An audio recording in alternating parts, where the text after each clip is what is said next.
This is a Sharp 5-inch portable TV with base. So you want to carry this thing around, you pop this little handle out, and there you got to unplug. Excuse me. Yes, I'm back on the bad stuff again. I'm back on the pop. There you go, nice and portable, and this thing weighs way more than it should. It doesn't even have the batteries in it. The scale's a little light after 4 pounds, I'm pretty sure. So this thing should actually be probably 8.5 pounds. Let's throw the transformer on it. So it's probably 11 pounds with the transformer. This TV is pretty heavy.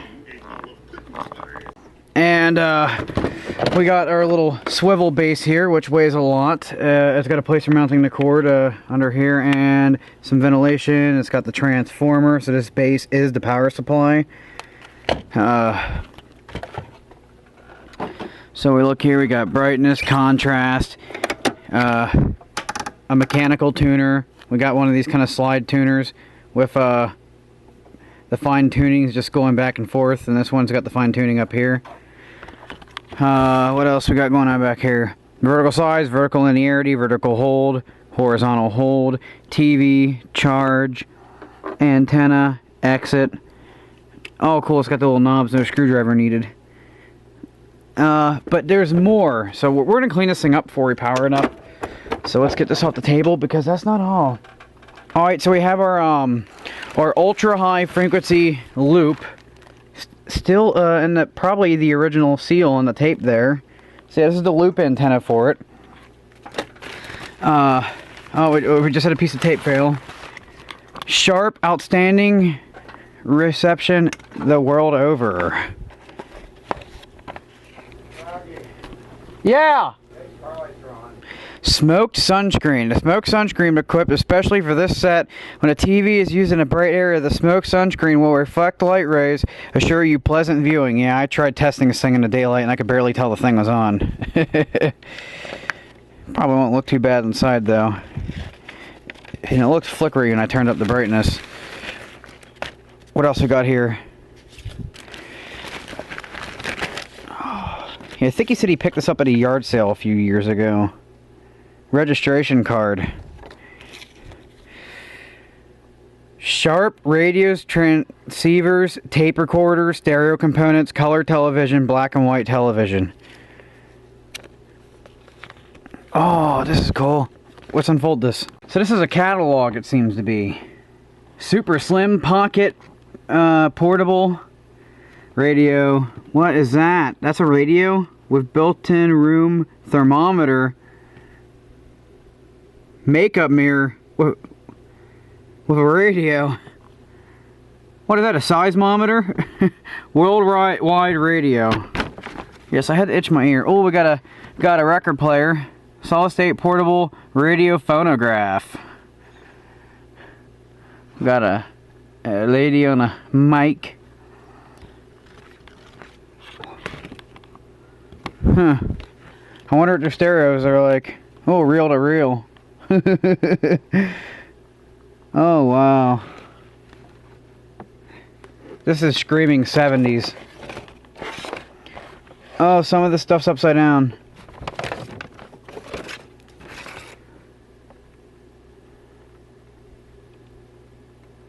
Ooh, color television. Deluxe portable walnut grain finish, split second start, instant picture, instant sound, slide rule, UHF dial, preset tuning, deluxe recessed carrying handle, dipole VHF loop antennas, earphone, UL. Compact portable slimline cabinet with recessed carrying handle, preset tuning, front mounted controls, and blah, blah, blah, blah, blah. Deluxe remote control, table model, wireless remote unit, turn set on and off, selects all VHF, all-in-one UHF channel, also adjusts the tent volume and split second start. Yeah, it's got split second start. And we got more TVs up here. I don't see this guy. I hope I wasn't doing any bad cameramanship. I was actually looking at these without, I wasn't looking through the camera because I'm actually pretty interested in looking through this myself. Not last, but probably least, the little earphone in its original package, a little mono earplug phone. Alright, so, alright, here we got service information. You get the red pill today? Yeah! And here's the real deal right here. Sharp service information. Picture size, 13 square inches. What? What? 13 square inches, what? The hell? Oh, wait, square inches. I'm thinking like diagonal inches. Oh. Oh.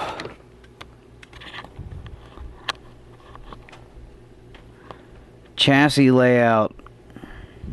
I can't believe this thing's solid state with how much it weighs. There's a lot less going on in here than in that GE TV. I'm gonna flip her over. We got actual PCB layouts here. You can see all the components. So, yeah, let's. I'm gonna clean the TV up and show you it. We got one more page here. So we got our parts list. Flip her over. We got waveform diagram. So, there's going to be different test points on here I'd connect the scope up to, and this is what I'd be supposed to see on those points. So if I don't see those, I would have a problem. Man, this is actually a horrible photocopy looking thing. That there kind of looks like what looking at composite video over a scope looks like. Although the video changes depending on what you have on the screen. Alright, here we go. I've got a rough cleaning done. The probably cleanest thing, I'll have to take it apart and scrub it out in the sink, but this was just soapy water and a rag. Got most of the surface dirt off.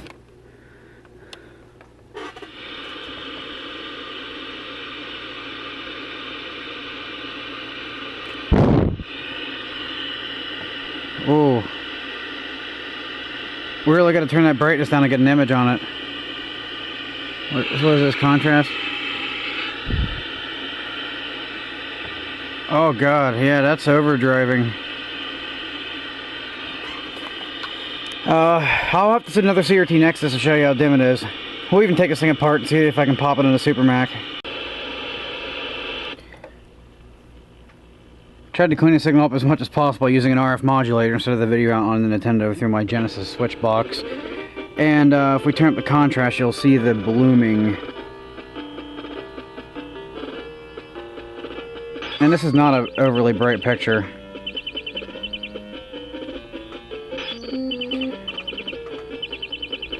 Also, I'm wondering if it's having some IF issues because I can't get that static out of the picture, and it's getting direct signal from an RF modulator straight into the TV. And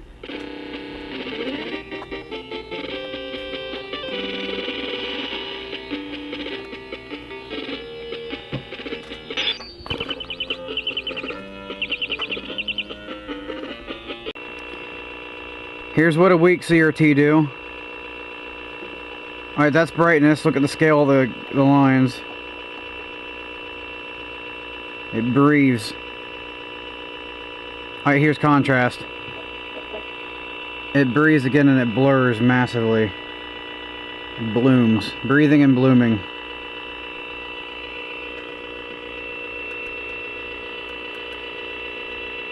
Looks like they're pretty linear though. Might need a little bit more vertical stretch there. Hey, my circle's changing in size.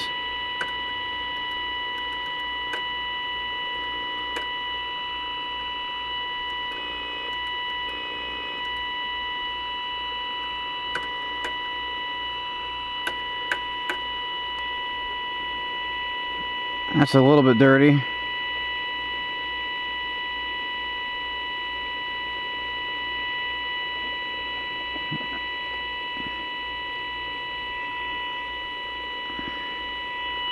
Let's pop her in the CRT tester.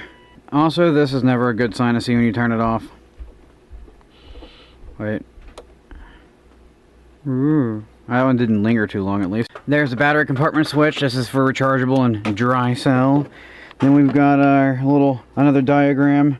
The antenna is actually attached to the grounding post here, so I don't have to worry about the antenna being disattached from the TV, so that's really nice. And look at this thing. Look at that little speaker. That looks old, doesn't it?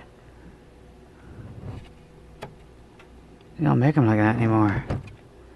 What is this? Oh, that's the eject mechanism for the handle. Oh, wow, this is really compact. There's our mechanical tuner. There's our precision tuner. Oh, that's interesting. Here's our controls up there. I can't even see the... Oh, there's a little neck piece in the CRT right there. Oh, I can't even see the CRT. How am I going to read its model number? Oh. There's some type of transistor. Probably does something pretty important like horizontal output if it's heat sinked like that. That doesn't really seem like they're... Actually, I don't know where the flyback's at, but you know, it's going to be really close proximity to flyback because that drives the flyback. That gives the flyback its main little power. Its high frequency signal. Oh, glad this came with the service information. I might need to dig through that. Oh boy. I wonder what happened to Grim. You know, look at that big filter cap looking thing. Because this doesn't take AC directly, so why would I have a filter cap? Oh, that's a tiny socket. Oh, there's a resistor right on here. Well, I'll have to, I can see the tube model down here, so let's break out the Super Mac. This socket came out of my scrap circuit board bin, which was a neck board from a portable TV I took apart like years ago. And I made it line with the pin up of socket 5 on here. And let's do this. I have found this tube setup sheet on a B and K meter, so it runs on 12 volt filament. I'm just going to have to play with the bias settings till I get what I should see. So we're in the filament setting here. Gotta get that up to 12. Got any tube glowage yet? There we go. Now I got some heaterage. Alright, now a little bit more. Alright, we're good. Well, it looks like a healthy glow there. Okay, so now we're gonna go to heater cathode shorts. Short free. First grid. No shorts. Gun balance. Alright, can I balance the gun on here? Yes. Quite sensitive. Let's try different biases. B. It goes up on B. Let's put... Everything usually runs on D. Let's go up to D. Nope. C. I'm going to go to the lowest one that works, which... C is the lowest one that works, so it's probably C. Does this thing say anything about bias voltage? Give me a second here. I need to see if it says anything about bias voltage. Because I can actually... these represent different voltages. We're just going to assume that's right. And we'll rebalance the gun and go to emission. Well, that can't be right. There's no way. That thing does not... That's like what new would test like.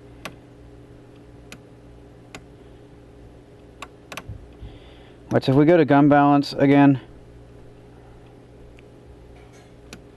So if I'm on... Alright, what if I... Let's try A. Let's balance it at A.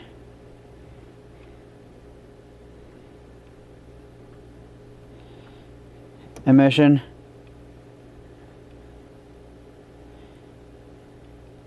Alright. And let's try it on D. Balance it on D.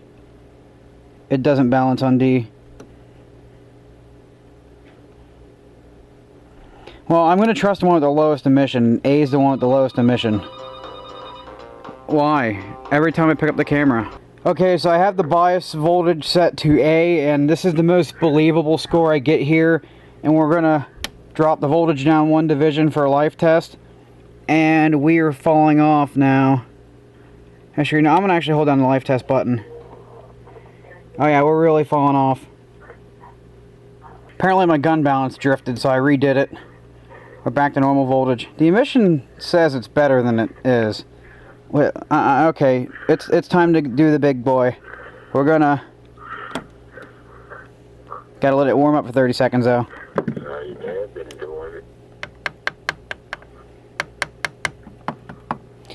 He's been doing alright.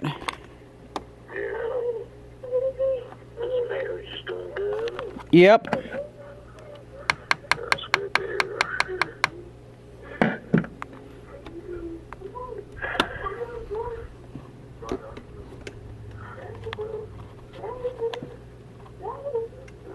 That's weird.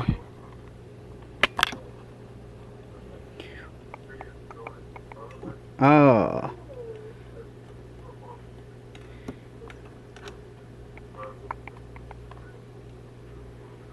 Still looks like shit, and we're having horrible emission. This thing has a pretty shabby picture. I have not been able to... Oh, the emission is slowly climbing. This thing has a pretty shabby picture, and everything I do, it still says shabby. I've never had this little of an impact on something before. It might just be on its way out. Nothing I can do about it. It's surprisingly dim. When I have the brightness cranked up, it should overload the camera, but instead it just smears. This is from a cold start now. I actually took it in the manual too and was trying to tap the neck of the tube while it was giving me a pretty light show and held it down for several seconds. This light started dimming, which I would have probably done it for another 2 seconds longer, but it scared me, so I stopped. Looks like we're still where we left off. There's just, I guess I can't do anything about this, huh? You know, and the fact that this socket came from the tube that was in this TV was like brand new, and I'm pretty sure I chucked it out when I was on a cleaning fit last New Year's party, so I probably had a new tube to put in here. Yeah, how about that? Make sure our gun balance is balanced. It's balanced. Yup. So, looking at them both on here, I tried to adjust this one to look as much like this one as possible, and I always thought of this TV as having a weak tube, because you got a little bit of blurring and shit going on there, and it's not the brightest picture. And I got this one going at about the same brightness and contrast as far as appearance goes, testing it with the color bars, and my camera doesn't even want to focus on it. Yeah, okay, now you can kind of see how blurry that is. You can see that kind of, it's not...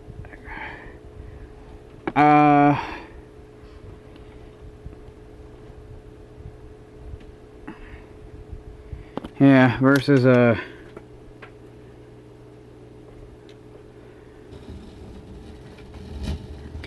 yeah, camera doesn't like the large contrast. Boy, this left TV looks space agey. Kind of ugly. I think the Sears one looks a lot nicer.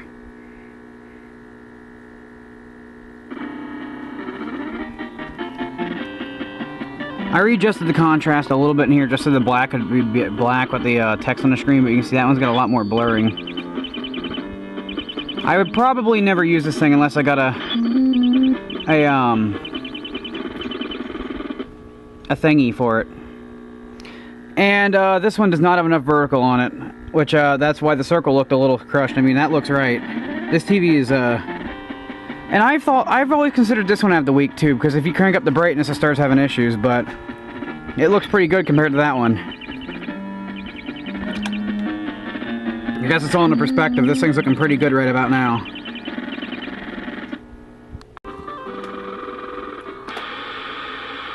Okay, so the camera sees that too. Yeah, I noticed that in real life. So this thing does get flickerier at the brightness being up, which is weird.